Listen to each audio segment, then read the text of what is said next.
തുള്ളാളത്തെ വീട്ടിൽ, അതായത് ഇയാളുടെ പിതാവിൻ്റെ ചേട്ടൻ, അയാളെയും അദ്ദേഹത്തിൻ്റെ ഭാര്യയും, അതായത് ലത്തീഫിനെയും അതുപോലെ ഷാഹിദയും, ഇവരെ രണ്ടുപേരെയും കൊലപ്പെടുത്തിയ വീടാണ് ഈ ചുള്ളാളത്തുള്ളത്. ചുള്ളാളത്ത് ഈ വീടിന് മുന്നിൽ നമ്മുടെ അജീഷ് ജയകുമാറുണ്ട്. അജീഷ്, പറയൂ അജീഷ്.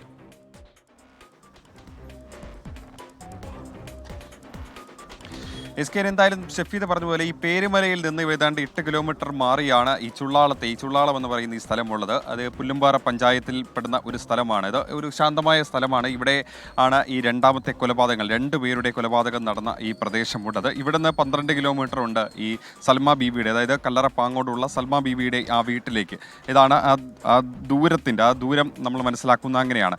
ഇവിടെയാണ് ലത്തീഫിൻ്റെ ഭാര്യ ഷാഹിദ 2 കൊലപാതകങ്ങൾ നടന്നത്. അവിടെ ഇപ്പോൾ പോലീസ് എത്തി ഇൻക്വസ്റ്റ് നടപടികൾ നടത്തുകയാണ്. ലത്തീഫിൻ്റെ മൃതദേഹം സോഫയിൽ ഇരിക്കുന്ന നിലയിലും ഷാഹിദയുടെ മൃതദേഹം തറയിൽ കിടക്കുന്ന നിലയിലുമായിരുന്നു ഉണ്ടായിരുന്നത്.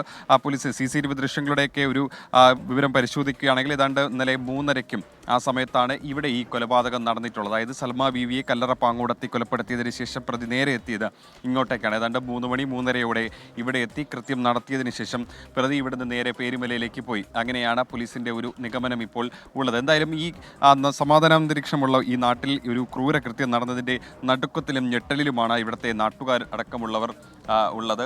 ചില നാട്ടുകാരുടെയൊക്കെ പ്രതികരണം, ചേട്ടാ ഈ ലത്തീഫ് CRPF ജവാനായിരുന്നു, റിട്ടയർഡ് ജീവിതം നയിക്കുകയായിരുന്നു എന്ന് പറയുന്നത്. എങ്ങനെ ആയിരുന്നു ഈ പയ്യനെ അറിയാമോ? ഈ അഫാൻ എന്ന പയ്യനെ അറിയാമോ? ഇവിടെ വന്നങ്ങനെ കണ്ടിട്ടില്ല, നമ്മളാരും അങ്ങനെ വന്ന് കണ്ടിട്ടില്ല. ഇവിടെ വലിയ സഹകരണവും ഇല്ല. പിന്നെ ഇത് എങ്ങനെയാണ് വന്നതെന്ന് നമുക്കറിയാമോ? ആരെങ്കിലും കണ്ടതായിട്ടോ വല്ലതും പറഞ്ഞത് കേട്ടിട്ടുണ്ടോ? ഇല്ല ഇല്ല ഇല്ല ഇല്ല ഇല്ല. ഇന്നലെ വൈകിട്ട് ഈ 3:30-ക്ക് ഇങ്ങനെ ഒരു പയ്യൻ ബൈക്കിൽ ഇവർ അറിയണത് ഒരു 7 മണി സമയത്താണ് ഇവർ അറിയണത്. പോലീസ് എത്തുമ്പോഴാണ് അറിയുന്നത്. അതൊന്നും വരെ ഇവിടെ ആരും അറിഞ്ഞിരുന്നില്ല. ഇപ്പോൾ പോലീസ് വന്ന് ഇവിടെ ഇങ്ങനെ പ്രശ്നം നടക്കുന്നപ്പോഴാണ് ജനങ്ങളെല്ലാം കൂടെ ഓടിക്കൂടിയത്. ഈ പുള്ളിക്ക് ഈ വാർദ്ധക്യ സഹജമായ അസുഖങ്ങളൊക്കെ ഉണ്ടായിരുന്നല്ലേ? പ്രായമായ സാധാരണ മനുഷ്യനായിരുന്നു. നേരത്തെ അസുഖം ഉണ്ടായിരുന്നു, ക്യാൻസർ എന്തോ ഉണ്ടായിരുന്നു. പക്ഷേ ഇപ്പോൾ ഒരു 5-8 വർഷം ഉണ്ടോ, അങ്ങനെ കുഴപ്പമൊന്നുമില്ല. നല്ല ഇതായിട്ട് പോവുകയാണ്. എല്ലാ ദിവസവും 7 മണിയാകുമ്പോൾ 6:30-ക്ക് പള്ളിയിൽ വരും, നിസ്കരിക്കും, തിരിച്ചു വരും. ചിലപ്പോൾ ഒന്നുമില്ല, കാറിലൊക്കെ കയറി ചിലപ്പം വരും, ചിലപ്പോൾ മിക്കവാറും നടന്ന് തന്നെ വരും. വന്നിങ്ങനെ കണ്ട് പള്ളിയിൽ കയറി നിസ്കരിച്ച് തിരിച്ചു വരും. വളരെ കൊയിറ്റാണ് ആളുകൾ. ആരുമായിട്ടും യാതൊരുവിധ പ്രശ്നങ്ങളുമില്ല. വളരെ നല്ല രീതിയിൽ പോയ ഒരു മനുഷ്യനാണ്. ഒരു സഹോദരൻ്റെ മകൻ ഇടയ്ക്ക് വീട്ടിൽ വരുന്നതൊക്കെ കണ്ടിട്ടുണ്ട്. ആർക്കും അറിഞ്ഞുകൂടാ. എനിക്കെന്നല്ല, ഞാൻ പരിസരവാസിയാണ്. പക്ഷേ ഞങ്ങൾക്ക് അറിഞ്ഞുകൂടാ, ആർക്കും അറിഞ്ഞുകൂടാ. അങ്ങനെ വരാറുമില്ല അയാൾ. ഇവൻ ഗൾഫിലാകൊണ്ടായിരുന്നു, ഈ അടുത്ത കാലത്താണ് എത്തിയെന്നും പറയുന്നു. മറ്റു കാര്യങ്ങളൊന്നും അറിയില്ല. 7:10 ഞാൻ ഇതിലെ പാസ് ചെയ്ത് പോവുകയാണ്. അപ്പോഴേക്കും ഒന്നുമില്ല. 7:10 ഞാൻ ഇതിൽ കടന്നൊരു 3-4 കിലോമീറ്റർ അപ്പുറം മുതുവള എന്ന് പറയുന്ന സ്ഥലത്ത് ചെന്നപ്പോൾ പിന്നെ ഒരാൾ ഫോൺ വിളിച്ചു. ഇവിടെ എന്തെങ്കിലും വിഷയമുണ്ടാകുമെന്ന് ചോദിച്ചപ്പോൾ ഞാൻ അടുത്തുള്ള ഒരാളെ വിളിച്ച് വെച്ചപ്പോൾ പോലീസ് വണ്ടി വന്നപ്പോൾ ഇങ്ങനെ ഈ വീട്ടിൽ ഇങ്ങനെ ഒരു നടന്നതായി പോലും അറിയണം. 7:15 ഇവിടെ എല്ലാവരും അറിഞ്ഞോളൂ. പോലീസ് വന്നെത്തിയതിന് ശേഷം മാത്രമേ അറിഞ്ഞൂ. അതിന് മുമ്പ് ആർക്കും ഒരു ഇല്ലായിരുന്നു.